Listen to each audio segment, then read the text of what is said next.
So, how much? Who cares? You get what you pay for, and you are getting this. $12,000, Dios mío.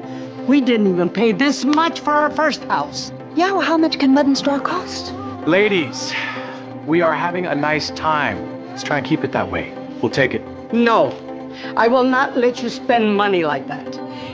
Could you give us a moment? Hearing this, Gabby angrily walked into the fitting room. Juanita warned Carlos that this was only the beginning. She said if Carlos bought this wedding dress for Gabby, Gabby would only ask for more in the future. Hearing those words, Gabby became extremely angry. Hit her, Carlos, hit her.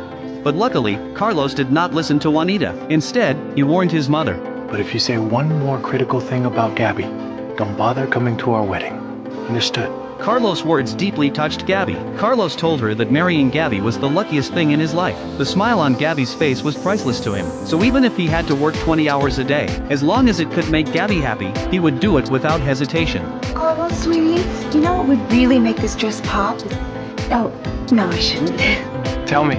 What? Well, it's probably too much, but a pair of diamond earrings? Then our next stop is a jewelry store.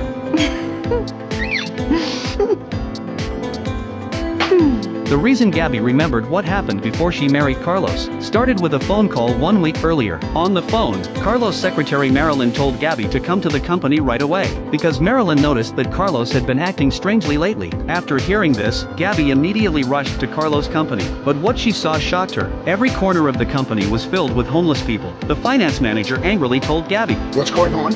He's giving away all our money." Who's this guy? Patrick McDonald, our CFO. Do you see all these people?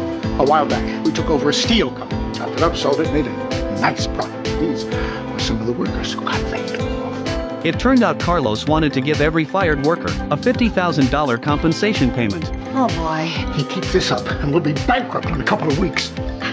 Mrs. Solis, I'm a party girl with a taste for young Brazilian gentlemen. I really need this job. I'm on it.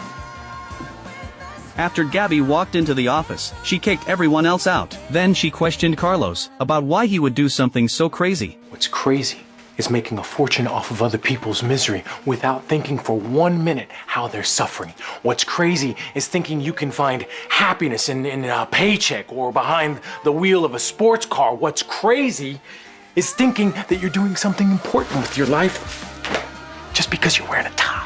Gabby stared at Carlos in disbelief, because in her memory, Carlos was always a businessman who cared only about profit. He had even spent 8 months in prison, because he pushed his employees too hard. So seeing this new Carlos made Gabby feel completely unfamiliar. After Carlos slowly calmed down, he finally explained everything. When he was receiving treatment at the rehab center, he finally realized the truth. For most of his life, he had only chased money, but while chasing his desires, he had lost himself. The kindness he ignored, and the warmth he failed to appreciate, became the heaviest burdens in his heart. So he decided to leave the company. He wanted to work as a volunteer for a non-profit organization, and spend the rest of his life giving back to society. That night, Gabby wanted to keep convincing Carlos, but Carlos' decision was still firm. Seeing this, Gabby finally lost control, because the reason she could live such a comfortable life, and the reason their daughters could attend the best private schools, was all because of Carlos' millions of dollars in salary. Carlos' decision meant giving up everything they had built. But while Carlos and Gabby were still arguing, their close friend Mike was killed. He had been attacked by a gang, after trying to help someone in danger. At the funeral, Susan held Mike's photo and cried her heart out. The pain of losing the person she loved hit Gabby like a heavy blow. It forced Gabby to rethink her marriage with Carlos. When Gabby had problems with her mother-in-law, Carlos chose to stand by her side, even if it meant going against his own family. When their youngest daughter suddenly got sick, and Gabby stayed up all night taking care of her until she broke down, Carlos gave up $1 million